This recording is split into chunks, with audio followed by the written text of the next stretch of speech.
Hello दोस्तों, स्वागत है आपका अपनी पढ़ाई के यूट्यूब चैनल पर। दोस्तों, आज का हमारा टॉपिक है कंजर्वेशन एंड प्रिजर्वेशन, यानी पुरावशेषों का परिरक्षण।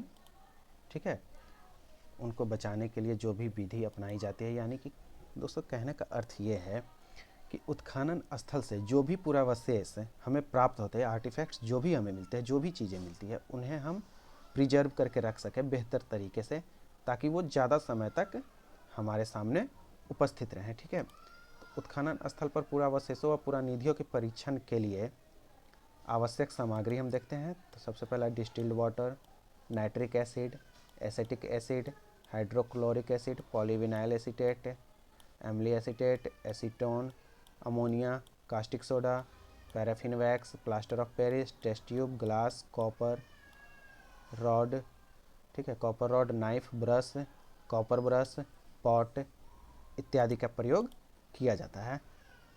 इसमें हम देखते हैं सबसे पहले मिट्टी की बनी वस्तुएं।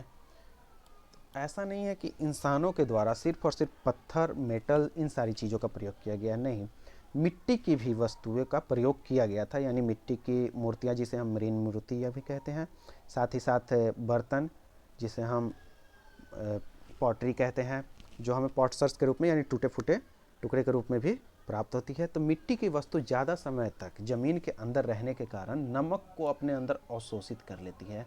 ठीक है, यह अपने अंदर नमक को बहुत ही बेहतरीन तरीके से अवशोषित कर लेती है, और इन्हें साफ़ अगर नहीं किया जाए तो यह हवा में ऑक्सीजन के साथ कंपेयर होने पर यह जल्द ही खराब हो सकती है। ठीक है, तो इसे साफ़ करने हेतु तो लवण रहित साफ पानी से धोया जाता है। उसके बाद सिल्वर नाइट्रेट से परीक्षण करके नमक की मात्रा की हम जांच करते हैं, और जब हमें लगता है कि नहीं, नमक की मात्रा इनसे ख़त्म हो चुकी है, तो इसे हम फिर प्रिजर्व करते हैं। ठीक है, इसे हम फिर आगे की ओर बढ़ा देते हैं। उसके बाद हम देखते हैं पाषाण निर्मित वस्तुएं। ठीक है, तो पाषाण निर्मित वस्तुओं के लिए कागज़ की लुगदी, ठीक है, कागज़ की लुगदी यानी कागज़ को कूट करके और पानी में मिक्स करके और पाषाण वस्तु जो भी प्राप्त होती है उस पर 2 से 3 सेंटीमीटर मोटा लेप किया जाता है। ठीक है, और इसके सूखने से पहले ही, मतलब ये जब सूखने के एकदम कगार पर हो कि पूरी तरीके से सूख गया, तो उससे पहले ही इसे धो करके और दूसरा लेप भी चढ़ा देते हैं। ठीक है, इसे धो करके फिर दूसरा लेप चढ़ाते हैं, और यह तब तक करते हैं जब तक कि नमक की मात्रा इससे ख़त्म ना हो जाए। और नमक का पता लगाने के लिए फिर से सिल्वर लिट्रेट का ही प्रयोग इसके अंदर किया जाता है। फिर हम देखते हैं संगमरमर, सिलखरी, चूना पत्थर से बने पुरावशेषों को साफ करने हेतु कैल्शियम सल्फेट के घोल का प्रयोग किया जाता है। ठीक है, कैल्शियम सल्फेट का घोल का प्रयोग इसको साफ करने हेतु संगमरमर, सिलखरी और चूना पत्थर के बने पुरावशेषों हेतु किया जाता है। ऐसा नहीं है कि कोई भी केमिकल उठा दे और किसी भी वस्तुओं को हम साफ कर दे, ये ऐसा करने से गलत होंगी और वो वस्तुएं नष्ट हो जाएंगी। उसके बाद हम देखते हैं इसमें तांबे से बनी पुरावस्तु। तो उसके लिए हम टार्ट्रिक एसिड, कास्टिक सोडा और वाटर का प्रयोग करते हैं। विनाइल एसीटेट का भी हम इसमें प्रयोग करते हैं। उसके बाद लौह यानी लोहे की बनी वस्तुएं, तो जिसमें हम लोहे की बनी वस्तुओं को प्रिजर्व, साफ सफाई हेतु सोडियम कार्बोनेट के 2% के घोल में डुबो कर रखते हैं। ठीक है, सोडियम कार्बोनेट का हम 2% का घोल बनाते हैं और उसमें इसे हम डुबो करके रखते हैं। लोहे के अंदर क्लोराइड का असर खत्म करने हेतु जिंक सेड से भी ढका जाता है। लोहा जो है ज़मीन के अंदर ज़्यादा समय तक रहने के कारण क्लोराइड, उसमें क्लोराइड की मात्रा आ जाती है, जिसे खत्म करने के लिए जिंक सीड का भी प्रयोग किया जाता है। देखते हैं फिर चांदी।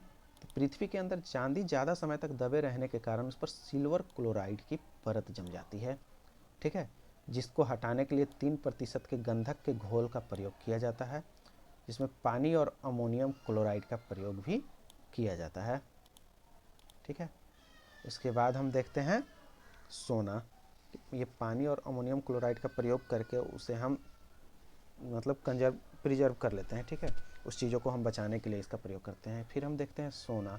तो सोना में डिटर्जेंट पाउडर, हाइड्रोक्लोरिक एसिड, ठीक है, सोने के साथ डिटर्जेंट पाउडर और हाइड्रोक्लोरिक एसिड का हम प्रयोग करते हैं ताकि इसे बेहतर तरीके से हम साफ़ कर सकें। ओके, उसके बाद हम देखते हैं कांच की वस्तुएं। कांच की वस्तुएं इस सातवाहन काल जब हम पढ़ते हैं तो सातवाहनों ने सिक्के जारी किए थे कांच के, ठीक है, जो काफ़ी संख्या में भी प्राप्त हुई हैं। और ये जो है अत्यंत क्षणभंगुर सामग्री होती है, मतलब उत्खनन के दौरान अगर इसे सही तरीके से हम ना रखें, अगर हम इसे सही तरीके से ना निकालें तो यह क्षणभंगुर होती है, मतलब टूट सकती हैं, ठीक है। तो इसे हम बेहतर तरीके से हम इसको निकालते हैं और उसके बाद इसके ऊपर जो है विदूषण जो होते हैं उसे पॉलीविनाइल एसीटेट तथा बटवार का प्रयोग करके, पॉलीविनाइल एसीटेट और बटवार का प्रयोग करके, और इसके ऊपर जो भी चीज़ें जमी रहती है उसे हम साफ़ करते हैं, ठीक है। उसके बाद जो है कांच, ग्लेज, इनामेल और कांचली मिट्टी से बनी वस्तुओं को पानी में डालने से पहले विनाइल एसीटेट के घोल में डाला जाता है, मतलब इन्हें पानी में साफ़ करने से पहले विनाइल एसीटेट के घोल में भी डुबाकर रखा जाता है। फिर उसके बाद हम इसे पानी में डालते हैं ताकि इनकी क्षण भंगुरता कम हो जाए, मतलब ख़त्म हो जाए एक तरीके से, और यह बेहतर तरीके से फिर साफ़ सफाई हो सके। उसके बाद देखते हैं सीसा। तो सीसा में देखते हैं हम कास्टिक सोडा, ठीक है, एवं गंधक के 2% के घोल में इसे डुबाया जाता है, फिर गर्म पानी से इसे धोया जाता है और उसके बाद विनाइल एसीटेट का 10% का घोल बनाकर और उसके ऊपर विलेपन कर दिया जाता है, ठीक है। उसके बाद हम हड्डी पर आते हैं। तो हड्डी से बनी वस्तु नमक के प्रभाव हटाने के लिए, मतलब हड्डी की वस्तुएं भी जो ज़मीन के अंदर ज़्यादा समय तक दबी रहती हैं तो उनमें भी नमक का प्रभाव आ जाता है, तो उसका नमक का असर हटाने के लिए एसिटिक एसिड के 15% के घोल का प्रयोग किया जाता है और उससे नमक की मात्रा को हटाई जाती है। फिर उसके बाद हाथी दाँत की बनी वस्तुएं, ठीक है। तो हाथी दाँत की बनी वस्तुएं, हाथी दाँत का प्रयोग जो है इंसानों के द्वारा काफ़ी हद तक किया गया, जो कंघा, दर्पण के हत्थे, सुई, दांत खोदने हेतु आदि चीज़ों के लिए सुई वगैरह, ये सब मतलब काफ़ी सारी चीज़ों को बनाने हेतु किया गया था। तो इस पर से गंदगी हटाने के लिए लकड़ी, प्लास्टिक या धातु के मुलायम ब्रश का प्रयोग किया जाता है, ठीक है। लकड़ी, प्लास्टिक या धातु के मुलायम ब्रश का प्रयोग किया जाता है और खुले वातावरण में छोड़ देने से ये होता क्या है, हाथी दांत की बनी वस्तुएं कभी कभी टूटने लगती, अतः उन्हें सुखा करके, मतलब खुले वातावरण में थोड़ी देर के लिए सुखा करके और शीघ्र ही हटा लेना चाहिए, ज़्यादा समय तक उसे वहाँ ना रखें। उसके अलावे इसमें इनको उठाने से पहले बेडेक्रिल 227 अथवा बिनामुल का विलेपन इस पर लगाया जाता है ताकि इसे मजबूती का प्रदान हो, इसे मजबूती मिले, और फिर इसके बाद हटाया जाता है। अंत में इसे अल्कोहल या ईथर में सुखाते हैं, ठीक है। और यह पूरी प्रक्रिया लगभग 30 मिनट के अंदर पूरी कर लेनी चाहिए, नहीं तो यह वस्तु नष्ट हो सकती है। उसके अलावे वस्तुओं की आवश्यकता होने पर प्लास्टर ऑफ पेरिस की सहायता से भी मजबूती प्रदान कर दी जाती है इसे, ठीक है। प्लास्टर ऑफ पेरिस से इसे जोड़ दिया जाता है।